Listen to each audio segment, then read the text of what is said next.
Audio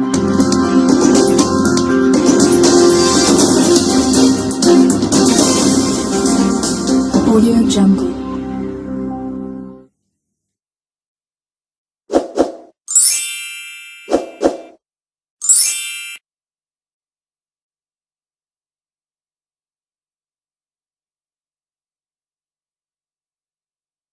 Setelah kami alhamdulillah hari ini bersyukur kepada Allah Subhanahu wa taala bahwa hari ini kita semua telah melaksanakan pesta demokrasi di Partai Golkar Kabupaten Cilacap, dan kami diberi amanah sebagai Ketua DPD Partai Golkar periode 2020-2025. Hal yang selanjutnya harus dilakukan adalah membentuk kepengurusan di tingkat kabupaten, dan kita tadi sampaikan bahwa amanat Musda adalah memberikan waktu 10 hari untuk bisa membentuk kepengurusan secara lengkap. Ya. Nah ini Pak, setelah terpilih ini apa yang menjadi sebuah visi misinya ini Pak untuk meningkatkan visi misi kami bahwa Golkar itu harus transformatif dalam era yang seperti ini, era globalisasi, kemudian teknologi informasi. Kita tentu saja harus bisa mentransformasikan ide-ide perjuangan Partai Golkar, yaitu adalah karya-karyaan yang semuanya nanti melalui media-media yang ada. Dan kita juga harus advance, update, tidak melulu menggunakan media yang konvensional, tapi juga yang lebih bisa dekat kepada pemilih-pemilih dan masyarakat-masyarakat yang dilayani oleh Partai Golkar. Nah ini harapannya kepada kader-kader ini Pak. Kepada kader, mari bersatu kembali, dan hari ini sudah dipertontonkan begitu cantiknya demokrasi di Partai Golkar ini, dan hari ini musyawarah mufakat menetapkan itu sebuah contoh yang baik. Walaupun ada dinamika, itu wajar saja, dan kader segala untuk bersatu kembali bahu membahu semata-mata demi kebesaran Partai Golkar ke depan. Terkait karpet merah terhadap ketua DPD yang terpilih ini gimana menuju pilkada 2020? Masalah itu kami serahkan sepenuhnya kepada keputusan DPP nantinya. Karena apa? Urusan pilkada itu menjadi domain dari Dewan Pimpinan Pusat, dan Dewan Pimpinan Pusat tentu saja punya mekanisme bagaimana untuk bisa mencari, memilih, menyaring kader-kader terbaiknya untuk bisa ditampilkan di pilkada. Karena Partai Golkar saat ini memang berusaha untuk selalu ibaratnya selektif. Seseorang kader itu lebih tepat ditempatkan di eksekutif atau di legislatif, semuanya itu dengan analisa, dengan segala kelebihan dan kekurangan seorang kader itu lebih tepat ditempatkan di mana, itu sudah ada analisanya. Dan kalau memang masalah pilkada yang tidak lama lagi, Partai Golkar harus segera menyiapkan diri, minimal mendengar aspirasi dari masyarakat. Sosok pemimpin seperti apa yang didambakan oleh masyarakat Kabupaten Cilacap pada pilkada 2022 nanti, termasuk harus sekaligus mempersiapkan calon kader-kader terbaiknya untuk ditampilkan ke masyarakat dalam pemilu legislatif 2024. Ini menjadi harga mati. Jadi Partai Golkar tidak asal menentukan, tapi menggunakan pertimbangan-pertimbangan yang tentu saja dengan beberapa analisa. Ya harapannya Pak?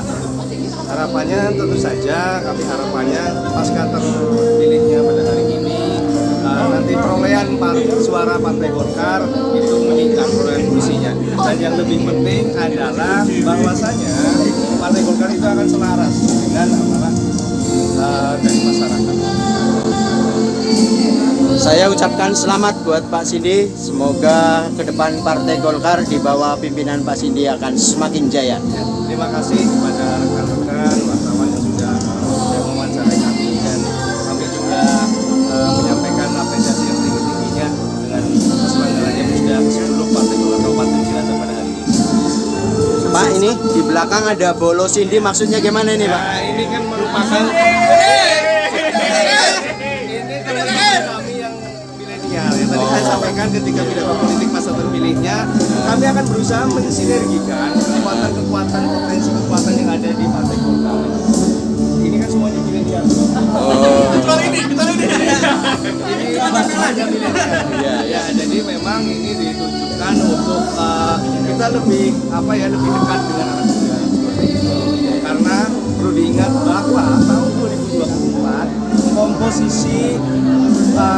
pemilih itu adalah hampir 70% adalah pemilih. Oke, terima kasih, sukses selalu Pak Sindi. Assalamualaikum. Ya Mas Agus, ini ada Bolo Sindi ini spesifik Mas Agus mungkin memberikan statement seperti apa nih Mas Agus? Bolo Sindi bentuk dari apa? Rasa apa ya? Kemenangan kita bahwa kita punya pemimpin yang muda yang mewakili milenial, sehingga kita punya inisiatif untuk mencoba memobilisir kawan-kawan yang memang usianya 30-40 begitu untuk bersatu mendukung beliau. Gitu. Jadi ini spontan saja nih, nggak ada settingan apa-apa nih. Oke, iya. Terima kasih Mas Agus. Sukses selalu untuk Golkar dan Bolo Sindi. Assalamualaikum. Ini langsung saja kami atas nama Ketua Panitia Penyelenggara Musda, saya ucapkan banyak-banyak terima kasih atas terlaksananya Musda ini, dan alhamdulillah Musda ini bisa berjalan lancar tanpa ada hal sesuatu apa. Dan ini tidak lain adalah kerja semua pihak yang dibantu oleh masing-masing isinya sub bidang. Jadi kesuksesan ini bukan semata-mata karena ketua, tapi karena atas dasar kerjasama. Lalu dengan kepilihnya Mas Sindi selaku Ketua DPD Golkar ini ke depan mungkin menurut Pak Nasun seperti apa nih Golkar ke depan? Saya mempunyai pandangan bahwa dengan adanya terpilihnya Saudara Sindi Sakir adalah isi sebagai wacana bahwa ini memang betul-betul proses demokrasi yang panjang, dan ini memang pimpinan seperti Saudara Sindi Sakir adalah suatu pimpinan yang ditunggu-tunggu oleh para PK dalam rangka mengembangkan atau memperbesar Partai Golkar. Ini karena apa? Karena kalau kita lihat mungkin para pemilih dalam pemilu yang akan datang adalah mayoritas dari kaum milenial. Ini adalah hal yang sudah kita pikirkan bahwa ini sebagai perekat dalam rangka untuk mencari isianya kader-kader milenial atau calon-calon isianya calon-calon pemilih dari Partai Golkar ke depan. Tadi Pak itu dari para pemilih yang melaksanakan voting atau itu sudah diikuti dari berapa PK sekabupaten, dan hak pilihnya itu siapa saja Pak tadi? Alhamdulillah kalau menyangkut masalah peserta pemilih itu memang kalau satu kabupaten itu adalah 24 kecamatan. Alhamdulillah yang sudah menyatakan sepakat memilih Saudara Sindi hitam di atas putih adalah 20 PK atau pimpinan kecamatan. Adapun Saudara Sindi itu istilahnya didukung oleh organisasi sayap yang didirikan oleh Partai Golkar seperti KPPG dan AMPG. Dan berikutnya adalah didukung oleh organisasi yang mendirikan Partai Golkar dan organisasi yang didirikan oleh Partai Golkar seperti MDI, Saskar Ulama dan sebagainya. Harapannya Pak? Harapan ke depan jelas dengan adanya terpilihnya Saudara Sindi Sakir, ini adalah kaum milenial ya, ke depan mungkin ada wacana baru dalam rangka membesar Partai Golkar. Jadi karena bukan rasa lagi, jangan punya kesan bahwa Partai Golkar partainya miliknya orang tua saja. Akan ke depan harus mengikuti situasi kondisi bahwa inilah Golkar bisa tampil dan bisa isinya menggait isinya kaum muda. Oke, sukses selalu untuk Golkar Pak. Assalamualaikum warahmatullahi wabarakatuh. Terima kasih. Selamat sore Pak Tri. Ya, selamat sore. Pak Tri, tadi Bapak memimpin jalannya persidangan ya, membacakan satu persatu aturan daripada pelaksanaan Musda Golkar ini Pak. Ini dengan terpilihnya Mas Sindi sebagai Ketua DPD Partai Golkar ke depan ini, pendapatnya Pak Bapak ke depan Golkar akan seperti apa nih Pak? Ya, begini, semua itu harus dasarnya ada jelas, aspek legalnya itu yang menjadi dasar pemilihan. Jadi tidak ilegal. Ini saya pertama adalah itu. Kemudian yang kedua adalah komitmen. Yang ketiga adalah generasi muda harus tampil. Nah, saatnya generasi muda tampil memilih Cindy, gitu kan. Nah, itulah yang akan yang diharapkan ke depan bisa lebih baik lagi. Golkar harus berprestasi lebih bagus lagi untuk berkiprah untuk mengabdi kepada masyarakat. Terkait adanya isu karpet merah ketika Musda Golkar ini dimenangkan oleh Ketua DPD baru dalam menghadapi perhelatan pilkada ke depan, ini menurut Bapak selaku sepuh di Partai Golkar gimana terhadap karpet merah Golkar Kita itu? harus optimis, mau ada karpet merah mau tidak ya, kita harus optimis. Semua harus dipersiapkan dari jauh. Saya yakin bahwa dengan kepemimpinan Cindy ini, dia mampu, dia anak muda, banyak relasi, dan saya pikir ada sesuatu daya tarik yang bagus ya, sebagai magnet untuk generasi muda mendukung Partai Golkar. Harapannya Pak? Harapan saya tentunya kepemimpinan Cindy itu lebih bikin Golkar solid, gitu kan, bisa menyerap aspirasi. Yang berikutnya adalah sebagai komponen masyarakat dalam hidup berbangsa, bermasyarakat, berbangsa dan bernegara, ini harus terimplementasi dalam kehidupan berorganisasi. Karena komitmen kita sebagai warga negara tentunya tidak boleh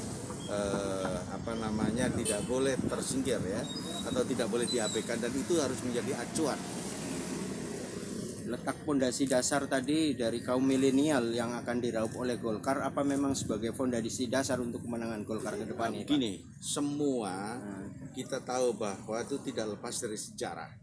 Sejarah kehidupan bangsa Indonesia. Dari lahirnya itu siapa sih yang berperan, itu jelas generasi muda. Siapa yang mengisi itu harus generasi muda. Siapa yang melanjutkan harus peran generasi muda, itu sangat sentral. Nah, generasi pendahulu itu sebagai sebagai pendorong, kemudian memberikan arah yang positif, arah yang lebih progresif. Oke, terima kasih Pak Tri. Sama-sama. Sukses selalu untuk Golkar. Assalamualaikum. Waalaikumsalam. Sore Pak Muji. Selamat sore. Ini hari ini Musda Golkar dapat berjalan dengan lancar. Ini pendapatnya Pak Muji yang telah mengawal Golkar menjadi partai yang sukses. Artinya dengan Musda Golkar yang telah usai ini bagaimana nih Pak Muji? Nah, ya ini menjadi bagian demokrasi yang dimiliki langsung oleh Golkar. Iya. Hiruk pikuk yang namanya sebuah pencalonan luar biasa, tapi endingnya semua mencair dalam rangka kebesaran partai. Artinya Golkar di masa yang akan datang. Oke. Artinya kesuksesan Pak Muji selama memimpin partai menjadi orang kedua sekretaris di DPD Partai Golkar ini, ada mungkin sebuah harapan baru lagi di Partai Golkar di bawah pimpinan yang baru ke depan ini seperti apa nih Pak Muji? Ya mudah-mudahan aja ini terpilihnya Mas Cindy Sakir, harapannya paling tidak ke depan akan lebih baik lah. Program yang sudah sedang kemarin belum tuntas diselesaikan di kepengurusan yang akan datang. Ibu sebagai sesepuh Golkar ini ya Bu ya, ini dengan adanya Musda Golkar yang dilaksanakan hari ini pendapat Ibu gimana dengan terpilihnya Mas Cindy selaku Ketua DPD yang baru? Bagus, Ya. musyawarah mufakat lah, Ya. dengan penuh legowo dan tidak ada keributan apapun serta berjalan dengan lancar. Mudah-mudahan ke depan Golkar lebih maju. Amin, amin, amin. Terima kasih Bu. Oke. Yang insya Allah bisa berjalan lancar, karena untuk menuju Golkar lebih maju untuk Kabupaten Cilacap yang kemarin turun, kita coba naikkan lagi. Kita tetap demokrasi yang dinamis, ya dalam arti kata untuk membesarkan Partai Golkar. Boleh beda pendapat, tapi satu kesatuan untuk karya-kekaryaan Partai Golkar ke depan. Harapannya Pak? Harapannya Golkar harus menang di dalam pileg, pilkada. Kalau instruksi pilpres besok kita harus siap. Jadi nggak ada kata selaku kader tidak siap, itu harus siap. Terima kasih Pak. Iya, terima kasih.